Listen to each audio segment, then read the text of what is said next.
Story in a fairy tale. She wasn't like the other women at the well. Her life was full of pain, hurt, rejection, and loneliness she didn't want to show. But Jesus saw the desert in her soul. Drink from this water, water, and you'll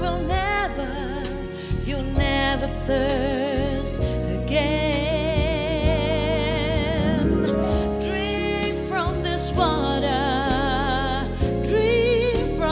water, and you'll never thirst again.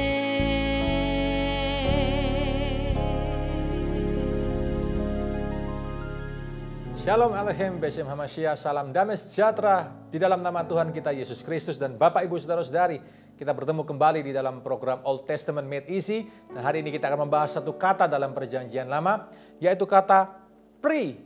Apa arti kata pri? Yaitu buah. Knowing us by our fruit. Kita dikenal oleh karena buah kita. Kita berdoa terlebih dahulu. Haleluya. Tuhan Yesus, sampaikan firman-Mu di tengah kami. Roh Kudus cerdikan umat-Mu akan kebenaran. Dalam nama Tuhan Yesus kami berdoa, haleluya. Amin. Mari kita buka Alkitab kita bersama-sama, Bapak Ibu Saudara-saudari, di dalam Yeremia 17 ayat ke-5 sampai ke-8. Yeremia pasal 17 ayat yang ke-5 sampai yang ke-8. Beginilah firman Tuhan, terkutuklah orang yang mengandalkan manusia, yang mengandalkan kekuatannya sendiri, dan yang hatinya menjauh daripada Tuhan. Ia akan seperti semak bulus di padang belantara. Ia tidak akan mengalami datangnya keadaan baik. Ia akan tinggal di tanah angus di padang gurun, di negeri padang asin yang tidak berpenduduk. Diberkatilah orang yang mengandalkan Tuhan, yang menaruh harapannya pada Tuhan. Ia akan seperti pohon yang ditanam di tepi air, yang merambatkan akar-akarnya ke tepi batang air, dan yang tidak mengalami datangnya panas terik, yang daunnya tetap hijau, yang tidak khawatir dalam tahun kering, dan yang tidak berhenti menghasilkan buah. Bapak, Ibu, Saudara-saudari, kalau kita lihat di dalam terjemahan bahasa Inggris contohnya, ya, di dalam banyak contoh, ya.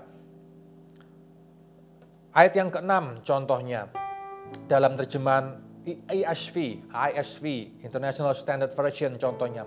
He will be like a bush in the desert and he won't see when good comes. Ya.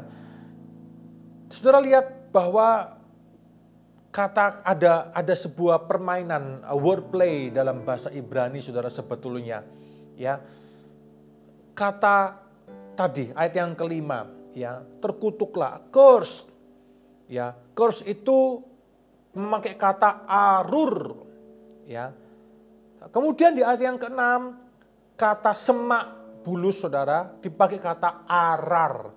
Jadi arur, arar. Apa maksudnya di sini? Ini bicara mengenai wordplay, ada permainan kata di sini.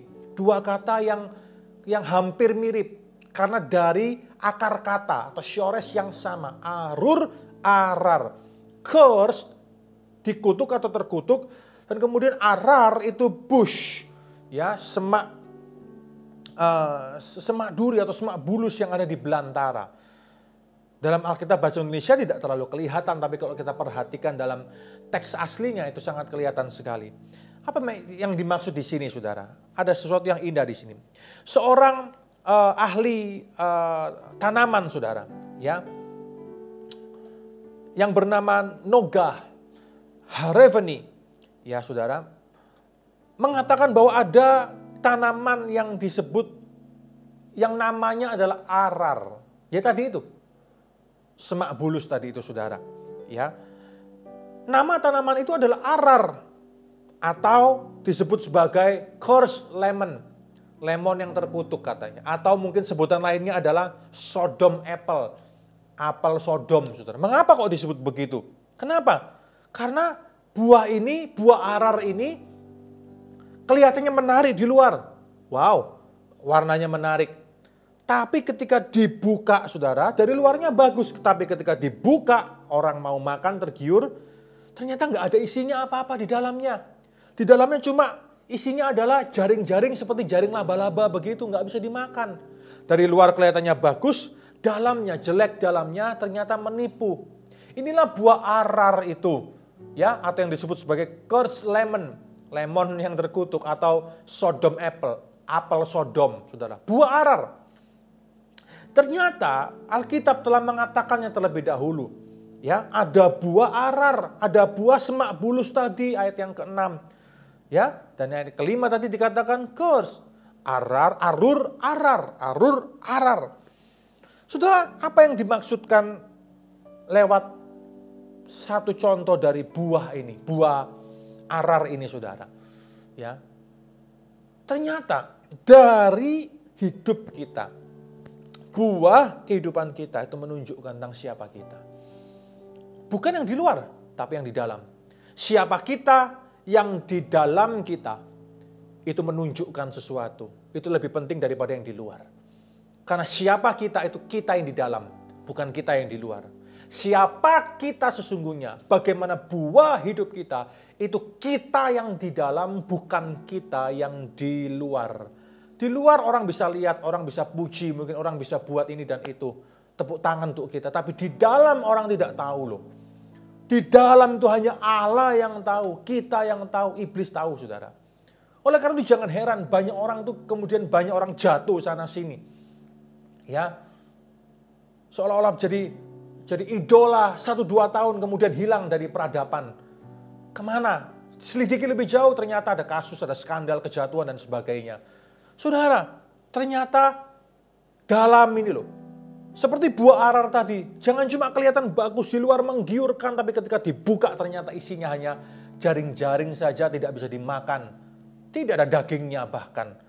Ya, without having our root deep in the river of life, which is Jesus. Tanpa kita berurat akar di dalam sungai kehidupan, sungai kehidupan itu Kristus sendiri, saudara. Even the best looking fruit will be empty and hollow. Bahkan buah yang kelihatannya paling luar biasa kelihatan di luar itu pasti akan hollow, empty, nggak ada apa-apanya, kosong, bolong, saudara, di dalam. Itulah bicara soal makna kehidupan ini. Tanpa Yesus, hidup Anda kelihatan di luar, kelihatannya wow, orang bisa tepuk tangan. Anda bisa kelihatan perlente di luar. Anda bisa kelihatan sangat borju di luar. Anda kelihatan sangat luar biasa di luar, tapi sebetulnya dalamnya kosong. Dalamnya tidak ada makna, tidak ada artinya apa-apa. Tanpa Yesus, tanpa hidup yang berurat akar dalam firman Tuhan, dalam Yesus Kristus saja, saudara akan empty and hollow. Apalagi kalau kita belum terima Yesus sebagai Tuhan dan Juru Selamat loh. Ya, saudara, Matius 7. Matius pasal yang ke-7, katakan apa? Matius pasal yang ke-7, ayat 17 sampai ke-18. Dikatakan apa? Demikianlah setiap pohon yang baik, kata Yesus, menghasilkan buah yang baik. Sedangkan pohon yang tidak baik, menghasilkan buah yang tidak baik pula. Tidak mungkin pohon yang baik itu menghasilkan buah yang tidak baik. Ataupun pohon yang tidak baik itu menghasilkan buah yang baik. Gak mungkin. Kalau pohonnya baik, pasti buahnya baik. Pohonnya jelek, buahnya pun jelek. Itu sudah pasti seperti itu. Markus 11 ayat yang ke-13. Markus pasal ke-11 ayat yang ke-13. Dan dari jauh ia melihat pohon ara yang sudah berdaun. Ia mendekatinya untuk melihat kalau ia mendapat apa-apa dari pohon itu. Tapi waktu ia tiba di situ, ia tidak mendapat apa-apa. Selain dari daun-daun saja, sebab memang bukan musim pohon ara. Ini salah satu contoh. Lukas 3 ayat yang ke-9. Lukas pasal 3 ayat yang ke-9. Dikatakan demikian. Kapak sudah tersedia pada akar pohon. Dan setiap pohon yang tidak menghasilkan buah yang baik akan ditebang dan dibuang ke dalam api. Saudara, inilah pohon bicara soal kehidupan kita, buah-buah kehidupan kita. We are known by our fruit. Kita tuh dikenal karena buah kita, buah kehidupan kita, buah karakter kita.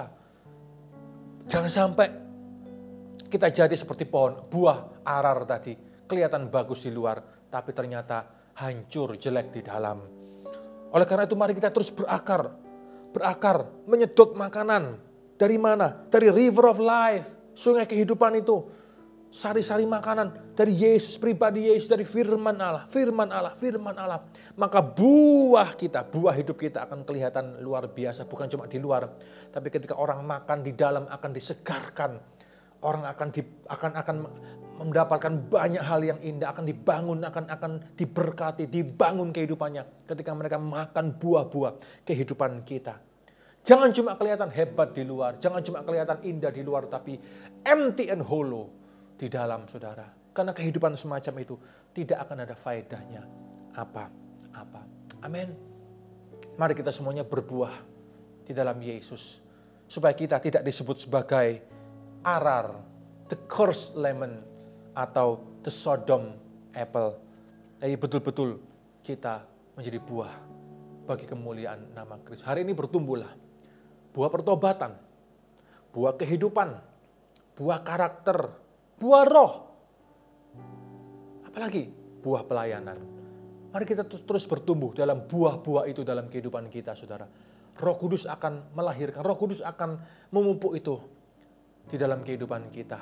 Bukan pekerjaan kita, tapi murni karena karya dari Roh Kudus sendiri. Buah pertobatan, buah karakter, buah roh, buah kehidupan, buah pelayanan.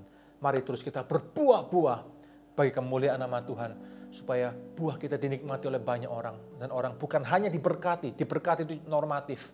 Tapi orang dibangun kehidupannya. Dibawa kepada Kristus, semakin dekat kepada Kristus. Ketika mereka makan buah kehidupan kita. Amin, Bapak, Ibu, Saudara-saudari. Haleluya, mari kita berdoa. Terima kasih Tuhan, biarkan kami terus bertumbuh dan berbuah-buah lebat bagi hormat kemuliaan nama-Mu. Buah pertobatan, buah pelayanan, buah kehidupan, buah karakter, buah roh itu ya Tuhan. Tumbuhkan semuanya dalam diri kami, latih kami Tuhan. Biarkan kami terus menjadi matang dan dewasa, supaya buah kami dinikmati oleh banyak orang dan banyak orang diberkati. Bukan cuma diberkati tapi juga dibangun untuk kemuliaan nama Tuhan. Terima kasih. Dalam nama Tuhan kami Yesus Kristus yang berdoa. Haleluya. Amin. Amin. Anda belajar sesuatu saat ini? Puji Tuhan. Mari kita lakukan dalam kehidupan kita. Tuhan Yesus memberkati kita semuanya. Amin. From this one.